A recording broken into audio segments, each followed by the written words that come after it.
Guys, good morning everybody. Welcome back to my channel @LukasBagus.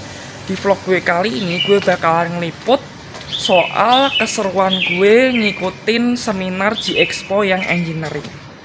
Seperti apa keseruannya? Ikutin gue terus ya. Don't go anywhere, stay tune. Ini gue lagi OTW ke G-Expo.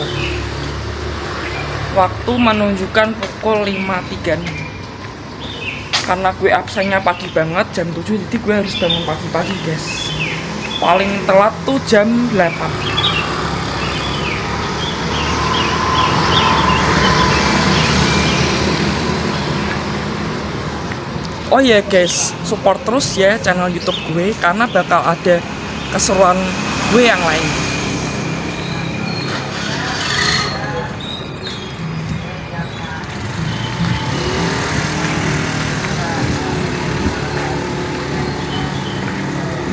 Gue mau ke Alfamart dulu guys, beli sarapan. Sampai ketemu nanti.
Baiklah, untuk tim dokumentasi kami persilakan untuk mengabadikan momen pada pagi hari ini. Boleh kita beri tepuk tangan yang meriah untuk memberikan pelakat kepada Bapak Edi Widiono.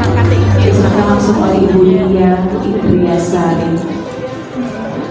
Baik, terima kasih Bapak dan Ibu, kami persilakan untuk kembali ke tempat.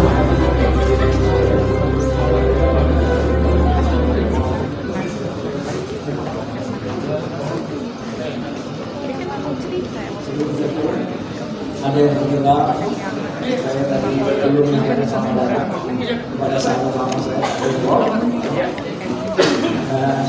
ada lagi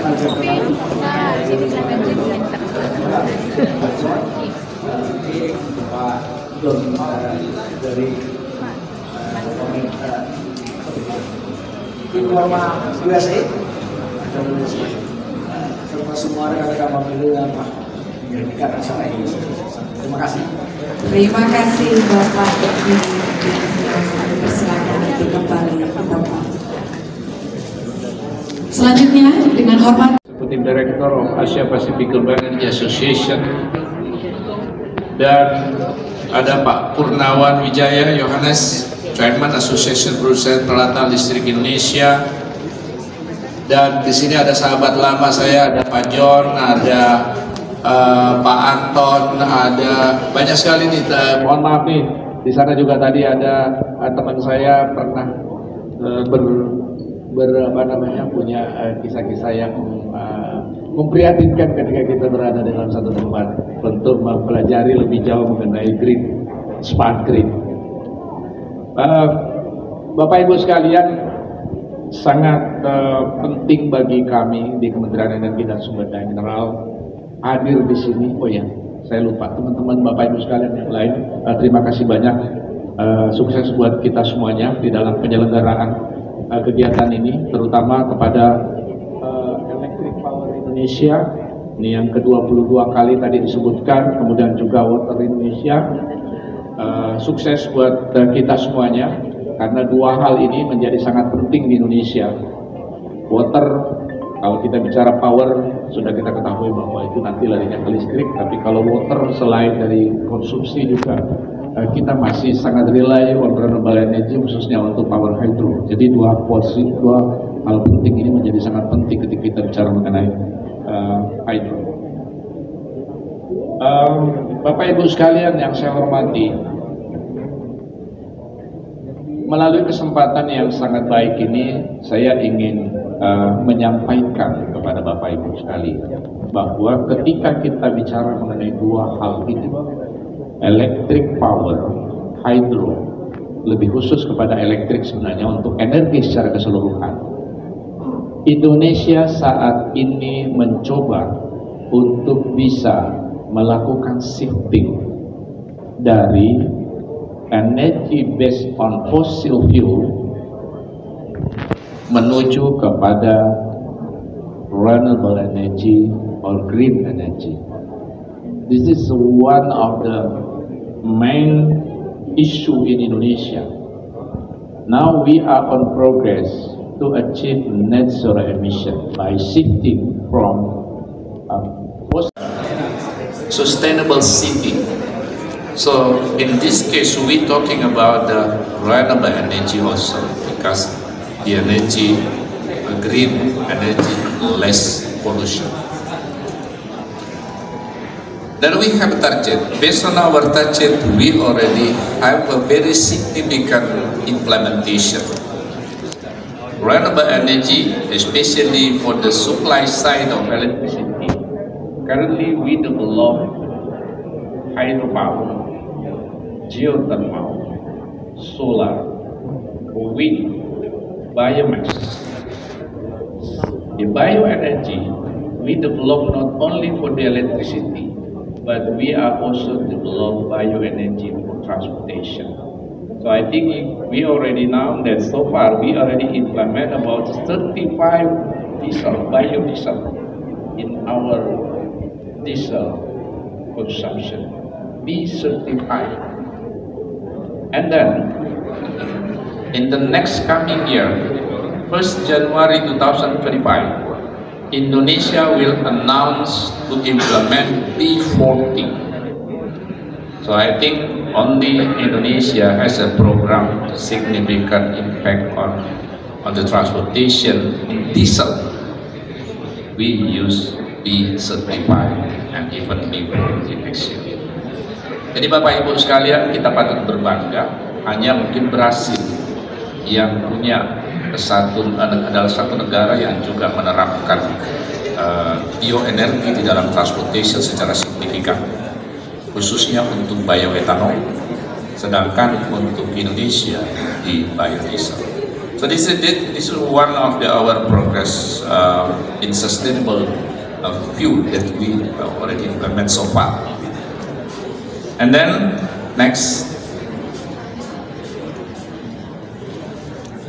the second issue I would like to raise in this very good opportunity, that net zero emission target. Indonesia already announced that we targeted to achieve net zero emission by 2060. Currently our emission is a very big number, more than 1 billion ton emission from energy sector today. And we will have a very significant program and very significant impact to reduce emission. And then at the end, in 2016, we predicted that our emission only 129 million ton CO2 equivalent. So what the strategy to achieve this all of activity? Indonesia try to shift from besi baja, investment casting, ada smelting, juga ada para valued vendor kami untuk foundry supplies. Kemudian ini ada beberapa kilasan, seperti ini adalah komponen-komponen kereta api yang kami produksi. kemudian part-part alat berat, khususnya ini adalah yang sangat berkaitan dengan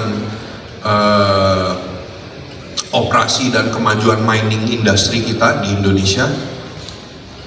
Nah, kemudian ini ada agrikultural seperti traktor tangan dan part-part lainnya. Peralatan permesinan, komponen-komponen turbin, pompa. Ini adalah juga equipment untuk pertambangan, pengolahan pertambangan. Kemudian katup dan produk-produk pemipaan. Ini tentunya otomotif roda 4, kemudian otomotif roda 2, dan ini alat-alat medical untuk kesehatan, implan-implan tulang dan sebagainya macam. Jadi kalau boleh saya katakan, produk-produk dari Aprindo cukup menyentuh aspek kehidupan kita sehari-hari gitu. Jadi apa yang biasa kita gunakan dalam keseharian kita banyak. Perkakas Indonesia yang kuat, mandiri dan berdaya saing global, dan tentu mendukung pengembangan teknologi manufaktur. Struktur kami cukup singkat saja, dan ketua kami Pak Rudi Andriana juga sangat mendukung kegiatan yang diselenggarakan oleh Gama bersama Kiva Medtech Pamerindo ini. Nah, inilah yang tadi sampaikan Ibu Moderator, Ibu Rajeng ya, bahwa inilah bagian kita ingin mendukung program pentahelik. Bahwa pentahelik ini bagaimana khususnya kami di Mesin Tol ini membangun ekosistemnya.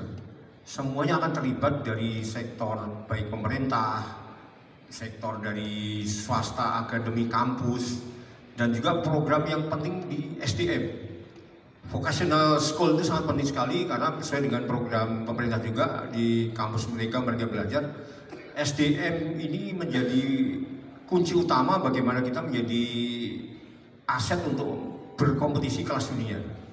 Dan tentunya kita sebagai di asosiasi tentu terus melakukan riset-riset juga bagaimana produk dari kita ini bisa bersaing. Bersaing tidak hanya kualitas tapi bersaing harga. Kembali lagi ke kaitannya dengan kegiatan kita hari ini, kembali ke material bahan baku. Mudah-mudahan dengan kegiatan hari ini kita bisa saling nanti menyampaikan ya. Kalau kami di ASI senangnya selalu belanja masalah saja. Kami ingin mendengar dari para teman-teman semua yang ikut acara kegiatan pagi ini, apa saja yang menjadi masalah itu yang kami ingin dengar sebenarnya. Karena kami tidak bisa sendiri saja. Inilah bagian penting program kolaborasi ini ya, inilah kita mendengar. Kita akan mencoba bersama-sama mencari suatu solusi terbaik bagi kemandirian industri dalam negeri. Kemauan kami juga masih terbatas karena kita memproduk kelasnya masih ke light duty ya, mesin yang digunakan untuk mengerjakan produk dengan material lunak, shock dan beban load yang ringan. Jadi masih ke industri kayu, resin dan aluminium. Dan level untuk medium duty-nya kita memproduksi produk untuk kekerasan medium yang beban load mediumnya ke aluminium, tembaga kuningan dan besi biasa. To Indonesia next. So in terms of headcount, we have about more than 1,200 people scattered across these three countries, and our solutions are actually applicable across most industries. Right. So in terms of accreditation, we have all the necessary ISO certificates. We are registered with, we are an ESCO company, so whereby we are actually qualified to do an energy audit and come up with energy proposals for our clients. Okay, so everyone talks about sustainability, everyone talks about ESG. So what we try to do since 2017 is to back up what we say with data. So we basically collected data from all of our sites and actually measured how much energy that we save, how much CO2 we avoided. So today, we have actually saved up to about 51,000 megawatt hours of electricity. That translates to about 32,000 tons of CO2, which is equivalent to about 1.5 million trees. And we are continuing to do so. So despite being in business for the past 40 years, we have only started collecting data about 7-8 years ago. Okay? So, in terms of what we do as a company, we are heavily involved in energy management. We are an energy efficiency company. We do full facility management, hard and soft services, static and mobile FM. We also do commercial cleaning services. But today, we are going to focus on energy management, especially on district cooling. So why district cooling? In any typical building or development, the highest consumer of energy is cooling energy. It could be more than 50%, in some cases 60%, 70%. So if we really want to make an impact, a positive impact, this will be the first target to hit. Okay, so actually I got this from the EPUA, but this is probably 1 year old, 1 year ago, Peter. So, as you can see, in this region, as what Peter mentioned earlier, Malaysia has the highest number of district cooling plants in operation. It stays here 33, but I believe there's about 37 or 38. And I think even Singapore is going to be a lot more of this. Alright? So why so many plants in Malaysia itself? Like I said, we had a good head start. Back in 1997, KGTS built the first district cooling plant in Malaysia for the government sector. And since then, they have replicated it in the commercial industry, in the education industry, hospitality sectors, health sectors. That is why there are so many. And today, we are very proud to say that KJ is directly involved with more than 60%. Salam kebajikan, salam sejahtera, dan selamat pagi kepada Bapak Ibu sekalian. Selamat datang dalam acara Investment Opportunity in Renewable Energy Power hosted by MKI Power Talk. Pada kesempatan kali ini, MKI Power Talk didukung oleh Masyarakat Ketenagalistrikan Indonesia. My name is Citra Yohana, your Master of Ceremony of today's event. Bapak Ibu sekalian, perkenalkan saya Citra yang akan memandu acara ini dari pagi ini sampai selesai nanti. It is such a great honor and pleasure for me to welcome all of you. Before we begin with, let me extend our warmest welcome to our honorable guests, kepada yang terhormat Bapak Haryo Lukito selaku Vice President Development and Control of the Division of Various New and Renewable Energy yang hari ini mewakili Bapak Waluyo Kusdiwarto selaku Director of Project Management and Renewable Energy PT PLN Persero. Is the climate change. Yes. The earth is warming. Everybody knows that we are regularly facing an irregular weather pattern. Whatever CO2 emission happen here in Jakarta will have the same effect in other places in the world. Any emission in New York, and the impact will be felt here. So global emission is really common agenda of every population. And as we can see that the data here is taken from the NASA data, the temperature is getting increased, and this increase will have a very, very severe impact. Everybody will experience those, and therefore we are, as one of the contributors to the carbon emission, we have same responsibility or even bigger responsibility in the sometimes. As we can also see that, next slide please. Before we start looking at how we approach the solution, we need to have a look what we have at the moment. In Indonesia, our current fuel mix is still dominated by fossil fuel, where almost 65% of our energy mix is come from coal. And this is not a surprise for us, because coal is one of the cheapest energy sources in Indonesia. So it's very logical to have this. However, we have to change this approach. We have to move away from the thermal base, and we have to go into the renewable energy in the very near future. As Peter mentioned on the presentation, the potential of renewable energy is huge in Indonesia, more than 3,000 MW, and the utilization of this is very small. So therefore, we have a vision in the future that we must do the transition toward more sustainable and balanced energy mix in the future. Ladies and gentlemen, in COP, which is every year, as out from COP 26, 27, 28, PLN is pledged to committed to reducing greenhouse emission, and therefore we launched the program of net zero emission by 2060. At the moment, our emission level reaching 310 million ton CO2 per year. If we do nothing, then by 2060, it will more than a billion tons CO2 every year. If it did, they will have a very severe impact. And therefore, PLN has pledged a program called Net Zero Emission by 2060, and we implement this through the program called Accelerated Renewable Energy Development, or we call it ARED. Gigawatt dan IPP 11,8 gigawatt. Selanjutnya kami sampaikan bahwa sampai dengan saat ini dapat dilihat di layar sebelah kanan bahwa dari 20,9 giga yang sedang berproses sudah mencapai 17,5 gigawatt. Artinya kurang lebih sebesar 85% dari 20,9 ini sudah berproses di PLN, yaitu pada proses pendanaan 5,2, pada proses perencanaan pengadaan 4,5 giga, kemudian pelaksanaan pengadaan 3,3, konstruksi 3,2 giga, dan yang sudah COD ada 1,5 giga. PLN headquarter, please come.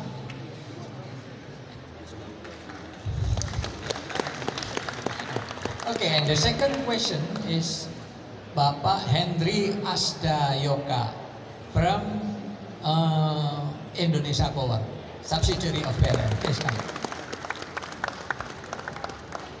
And the third speaker, last but not least, of course, is Mr. Muhammad Reza.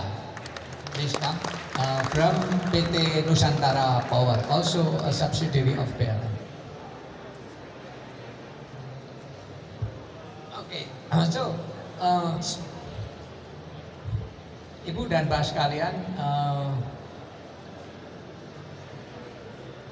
para pembicara masing-masing akan menyampaikan paparan masing-masing 15 menit ya. Bisa Pak 15 menit? Okay, 15 minutes for initial presentation, and then we will have, so if each is 45 minutes, so it will be until 10:45. So we will have plenty of time for a discussion, yeah, more than 30 minutes, hopefully. Okay, the first panel. Well, at the moment, I don't have your CV, Abdan. So please explain in short your CV before you make presentation. It's okay? Yeah, okay. So Pak Abdan is from Executive Vice President, Business Development and Investment. So from the name of the job description, perhaps you can guess it's about business development and investment partnership with PLN, and he will focus on, of course, on renewable energy. Pak Abdan, place and time is for you now, please.